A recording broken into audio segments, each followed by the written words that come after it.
వీళ్ళు 8 మెంబర్స్, వాళ్ళు 15 మెంబర్స్ ఉండే అంట భయ్యా. ఆడు కింద పడిపోయినా సరే వదలలేదు మేడం అండి. చనిపోయేదాకా కొట్టారు మేడం అండి.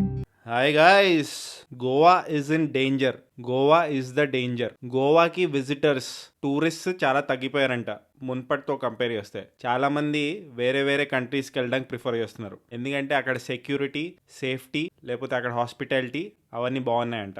ఇప్పుడు గోవా ఇస్ ద డేంజర్ అని ఎందుకు అంటున్నానంటే, రీసెంట్లీ మన తెలుగు యూత్ ఒకళ్ళు గోవాకి వెళ్ళి చనిపోయారు భయ్య.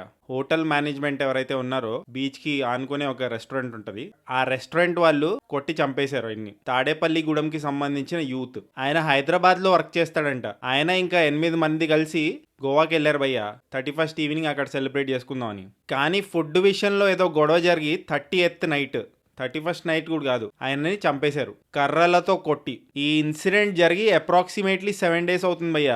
కానీ కంప్లీట్ డీటెయిల్స్ వచ్చాకే ఈ వీడియో చేద్దామని వెయిట్ చేశాను. ఆ రెస్టారెంట్ పేరు మరీనా బీచ్ షాక్, నార్త్ గోవాలో ఉంటుంది, కలంగూట్ అనే ప్లేస్లో ఉంటుంది. అసలు 30th నైట్ 30వ తారీఖు ఆ షాక్లో ఏం జరిగింది? షాక్స్ అంటే బీచ్కి ఆనుకొని ఉండే ప్లేసెస్ని షాక్స్ అంటారు భయ్య. రెస్టారెంట్స్, బార్స్ ఇలాంటివి. కొన్ని ప్లాస్టిక్ చైర్లు వేసేసి కూర్చోబెడతారు కదా, మందు ఇంకా ఫుడ్ సర్వ్ చేస్తుంటారు. సో తాడేపల్లిగూడెంకి చెందిన బొల్లా రవితేజ హైదరాబాద్ లో పనిచేస్తుంటాడు భయ్య. తన ఫ్రెండ్స్ ఇంకా కొలీగ్స్ తో కలిసి 8 మెంబర్స్ ఉన్నారు టోటలీ.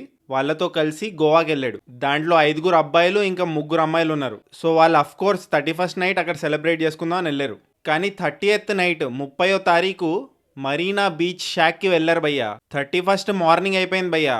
ఫుడ్ ఆర్డర్ చేశారు, ఇంకా ఎక్స్ట్రా ఫుడ్ కావాలని చెప్పారు ఆ హోటల్ మేనేజ్మెంట్కి. వాళ్ళేమో లేదు ఫుడ్ వెళ్ళిపోండి అన్నారు. కానీ వీళ్ళు వినలేదు.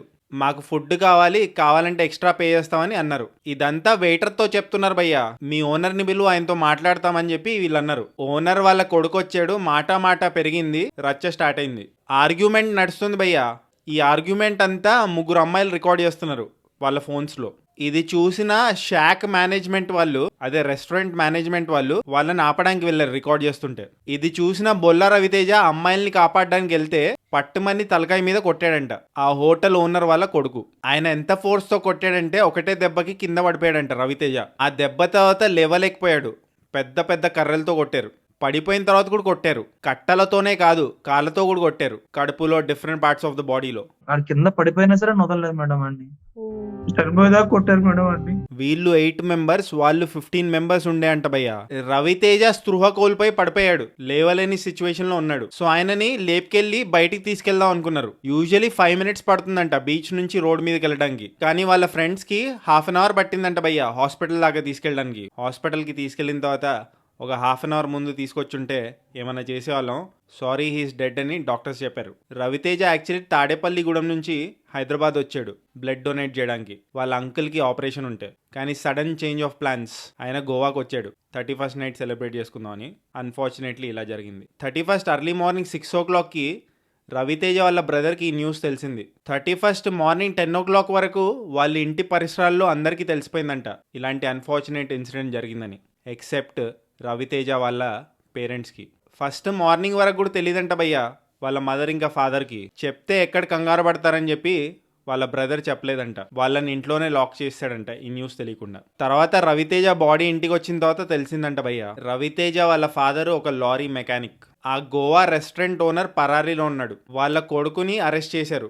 ఇది ఫస్ట్ టైం కాదు గోవాలో టూరిస్ట్ మీద అటాక్ జరగడం. ఇంకా చాలా స్కాములు జరుగుతుంటాయి గోవాలో. గోవా టూరిజం ని బ్యాన్ చేయాలని రవితేజ వాళ్ళ రిలేటివ్స్ కోరుకుంటున్నారు. అసలే గోవాని చాలా తక్కువ మంది విజిట్ చేస్తున్నారు. ఇలాంటి ఇన్సిడెంట్స్ వల్ల ఇంకా తగ్గిపోతారు టూరిస్ట్ గోవాకి. జాగ్రత్త అమ్మాయిలు ఇంకా అబ్బాయిలు. నేనైతే గోవాకి ఎప్పుడు వెళ్ళలేదు, వెళ్ళాలని కూడా అనుకోవట్లేదు. మీరు కూడా వెళ్తే కొంచెం జాగ్రత్తగా వెళ్ళండి. మన ఆంధ్రప్రదేశ్ గవర్నమెంట్ కూడా కేసు అక్కడ ఫైల్ అయింది కాబట్టి మేమేం చేయలేమని చెప్పి చెప్తున్నారంట. రవితేజ వాళ్ళ బ్రదర్ చెప్పాడు. మరి నిందితులని కఠినంగా శిక్షిస్తారా లేదా చూడాలి. గోవా రెప్యుటేషన్ మాత్రం బాగా దెబ్బతిన్నది భయ్య. మీ ఒపీనియన్ ఏంటి ఎంటైర్ ఇష్యూ మీద? కామెంట్ చేయండి. మీరు కూడా గోవాకి వెళ్ళి ఉంటారు కదా, మీకేమైనా బ్యాడ్ ఎక్స్పీరియన్స్ ఉందా? కామెంట్ సెక్షన్లో షేర్ చేసుకోండి. చుట్టుపక్కల ఏం జరుగుతుంది తెలుసుకొని జాగ్రత్త పడతారు, జాగ్రత్తగా ఉంటారని ఈ వీడియో లేట్ అయినా చేయడం జరుగుతుంది. సో జస్ట్ ఇన్ కేస్ మీరు ఇంకా సబ్స్క్రైబ్ చేసుకోకపోతే సబ్స్క్రైబ్ చేసుకోవచ్చు కదా. పుచ్చుక్ పుచ్చుక్.